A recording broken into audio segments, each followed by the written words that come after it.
En hommage aux victimes des violences policières, tuées le 8 février 1962 lors de la manifestation contre l'organisation armée secrète OAS et la guerre d'Algérie. Jean-Pierre Bernard, 30 ans, dessinateur au PTT. Fanny de Verpe, 31 ans, sténodactylographe. Daniel Ferry, 15 ans, apprenti, employé de presse. Anne-Claude Godot, 24 ans, agent d'exploitation au PTT. Édouard Lemarchand, 40 ans, employé de presse. Suzanne Martorell, 36 ans, employée de presse à l'Humanité. Hippolyte Pina, 58 ans, maçon, militant du PCT et de l'Union syndicale du bâtiment de Seine-et-Oise, CGT. Maurice Pochard, 48 ans, employé de bureau, syndicaliste CGT, UL-CGT d'Anières, mortellement blessé.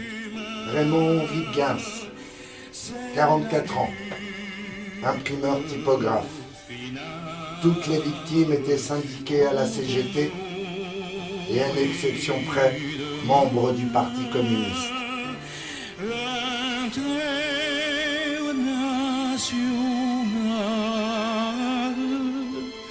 Sera le genre humain. Orléans, 18 août 1944. On vous a surprise au cimetière la nuit dernière. Savez-vous ce que c'est? Un délit. C'est un décret municipal. Et c'est ma fille, ou presque, qui a contrevenu. Tu as fait un tombeau cette nuit pour ton frère. J'ai fait ce que j'ai pu de mes mains. Et j'espère que là-haut, il m'a vu. Je n'ai creusé qu'un trou. Et la croix est un peu de travers. C'était fou que d'aller entreprendre une pareille chose. Mon adjoint t'a surprise avec... Rien. Une rose que je voulais poser simplement sur le sol. Maintenant, c'est fini. Non. Mais tu as du bol. Je ne vais pas te tuer. Mais te rends-tu compte? Ce pouvait être des FFI. Et ton compte alors était bon. Renvoie-moi l'ascenseur. Il me faut ta présence à la cérémonie de demain. Et je pense que ce ne sera pas long, ce que je veux te voir faire. 3, 4 mots, le nez dans ton mouchoir. Et devant le public, tu prendras la parole. Devant toi, nous mettrons les enfants d'une école, et tu rendras hommage aux frères, hélas, perdus. Et Paulinis? Rien, pas un mot. Ma fille, le préfet sera là en personne. Le représentant du général, qu'on pressent déjà comme ministre, aussi sera présent. Nous allons honorer notre Théocle ensemble. L'hôtel de ville aura presque allure de temple. Je veux un beau discours. C'est moi qui m'y colle. Comme littérairement je veux mon pont d'Arcole, je vais relire Hugo. Je peux le plagier sans que ça ne se voie. Voilà donc le cercueil, lentement qui avance, avec le drapeau bleu, blanc, rouge de la France. Il a donné sa vie pour qu'on reste vivant, libéré de la nuit noire de l'occupant. Il a donné sa vie prenant celle d'un frère. Vous comprendrez pourquoi mon cœur et mes prières s'en vont bien malgré moi vers Paulinis aussi. Comprenez, je ne peux louer l'un mes fiers sans louer l'autre aussi de la même manière. Souffrez que je puisse vous voir sans désobéir. Et Théocle en héros, Paulinis en martyr. C'est assez, Antigone! Il faut qu'on vous oblige à fermer votre bec. Et qu'ici, on érige pour vous, et dès ce soir, un lieu d'exécution. Et je cède à la mode. L'épuration. Je vous condamne, moi, le maire d'Orléans, à vous faire raser devant nos habitants, toute seule, devant des citoyens honnêtes. Vous voyez, je suis bon, ne coupe pas les têtes. Et vous n'en mourrez point d'être tondus tantôt. Là, sur la place, et nu. Mais voilà, il le faut. Paris, Jardin du Luxembourg, 15 septembre 1961. Je lui dirai que j'étais connue en Algérie, que j'étais bien avant et dans une autre vie, quand mes parents vivaient, tiens, dans la ville d'Oran. Tu ne veux jamais parler de ton passé. À présent, tu vas en inventer un. C'est ça, oui. De toutes pièces, bien quoi la belle affaire. Je mens à tout le monde. Tu le sais. Crois-moi, Ali. Je sais aussi pourquoi je le fais. Souviens-toi, je t'aurais au moins prévenu, Antigone. Il ne faut faire confiance à personne. À personne.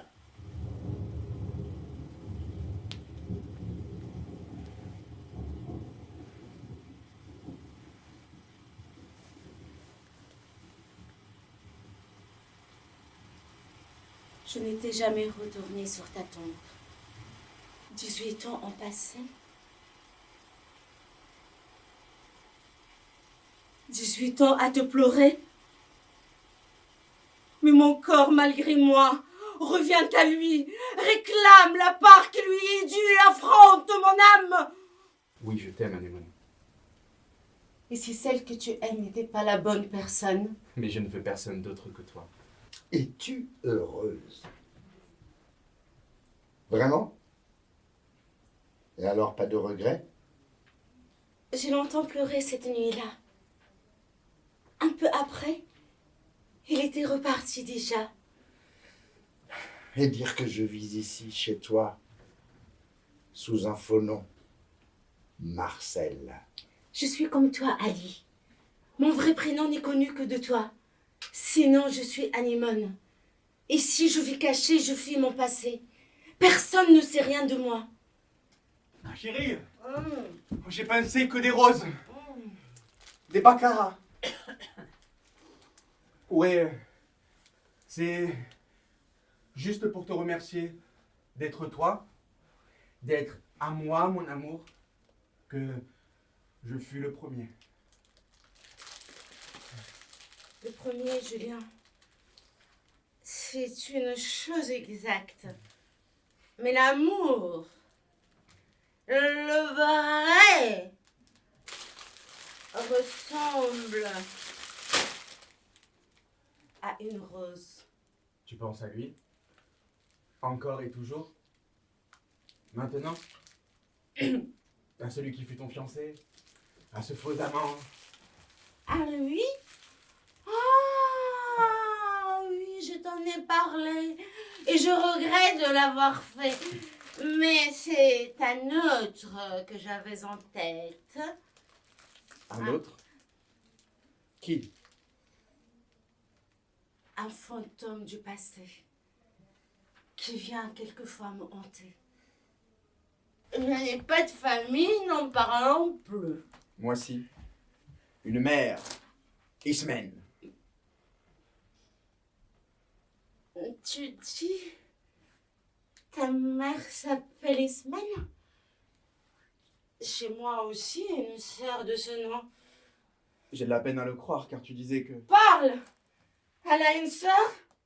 Mais je ne sais pas si je vais te répondre, mon cœur. Elle a une sœur? Il n'y a pas qu'une Ismène en France. Réponds tout de suite! Pas de sœur, non! Quelle importance! Tu es folle, Anémone, tu as failli m'étrangler. Cette Anémone me donne hélas un peu de soucis. Et j'ai fait faire, c'est l'habitude, une enquête sur elle, et l'on ne trouve rien. Nulle trace, nulle part. La belle ne semble pas avoir eu de passé. Et j'en conclus qu'elle cache quelque chose de grave. Excuse-moi, je me suis emballé tout seul. Ce n'est pas contre toi. Bien que ta confidence sur ton frère Polynice m'a gêné moi aussi. Peut-on parler de sacrifice pour ce frère? Chez nous, pour moi, il eût été Harki. Et moi, là-bas, c'est moi bien sûr qui suis le FFI. Si j'avais une fille... Ah, tu pourrais lui répondre qu'elle aille toute seule se faire tendre. Je regrette de t'avoir révélé mon secret. C'est vrai, il s'est battu avec d'autres Français. De la milice! Il était milicien, ouvre les yeux! Donc, complice des Allemands, quand même. La collaboration dans ma patrie est punie de mort. C'était donc de toi qu'il s'agissait. J'ai perdu mon flair. Antigone. Ah, si je m'attendais à cette rencontre. Antigone, vous vous trompez. Non, Malheureusement, Elle s'appelle Anémone. Réponds-lui, Anémone. Anémone n'existe pas. Mais il y a Maldon. Anémone parle. Sors de ton silence maintenant. Détrompe mon grand-père, détrompe-moi. Elle ment. Je te dis, je la connais bien. Et trop bien. Et pour cause, c'est que c'est ma... Mais je ne puis te dire ici la chose. Et en fait, je ne vais rien te dire du tout, Julien. Antigone sait. Et elle non plus ne dira rien. N'est-ce pas, Antigone? Tu comprends ce qui se passe. Je me doute que tu ne savais pas.